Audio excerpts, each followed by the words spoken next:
ധ്രുവ് വിക്രമിനെ നായകനാക്കി ഇറക്കിയ ബൈസൺ എന്ന ചിത്രത്തിന്റെ വിജയത്തിൽ തികഞ്ഞ സന്തോഷത്തിലാണ് സംവിധായകൻ മാരി സെൽവരാജ് ഉള്ളത്. കഥാപാത്രങ്ങൾക്ക് ഇരുണ്ട നിറമുള്ള അഭിനേതാക്കളെ തെരഞ്ഞെടുക്കാത്തതിനെ കുറിച്ചുള്ള ചോദ്യങ്ങൾക്ക് ഇദ്ദേഹം മറുപടി നൽകുന്നു. തൊലിയുടെ നിറമോ സൗന്ദര്യമോ പോലെയുള്ള പരിഗണനകളല്ല, മറിച്ച് കലയ്ക്ക് വേണ്ടി പൂർണ്ണമായും സമർപ്പിക്കുവാനുള്ള സന്നദ്ധതയാണ് അഭിനേതാക്കളെ തെരഞ്ഞെടുക്കുന്നതിൽ പ്രധാനമെന്നാണ് മാരി സെൽവരാജ് വിശദീകരിച്ചിരിക്കുന്നത്.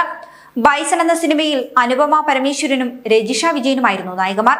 കഥാപാത്രത്തിന്റെ പൂർണ്ണതയ്ക്ക് വേണ്ടി ഇവരെ ബ്രൗൺ ഫേസിംഗ് ചെയ്ത സംവിധായകന്റെ തീരുമാനത്തെ ഒരു വിഭാഗം ആളുകൾ വിമർശിച്ചതുമാണ്. ഇതിനെക്കുറിച്ചൊക്കെ മാരി സെൽവരാജ് സംസാരിക്കുന്നുണ്ട്. അത് തെരഞ്ഞെടുപ്പുകളെ ആശ്രയിച്ചിരിക്കും. ഇതിലും പ്രശ്നങ്ങളുണ്ട്. ശാരീരിക വെല്ലുവിളികളുള്ള ഒരു കഥാപാത്രമുണ്ടെങ്കിൽ അതേ അവസ്ഥയിലുള്ള ഒരാളെ നമുക്ക് സിനിമയിൽ അഭിനയിപ്പിക്കുവാൻ കഴിയില്ല. നമുക്കവരെ ബുദ്ധിമുട്ടിക്കാൻ കഴിയില്ല. അഭിനയവും കലയും ഒരുപാട് ആളുകളെ ഉൾക്കൊള്ളുന്നതാണ്.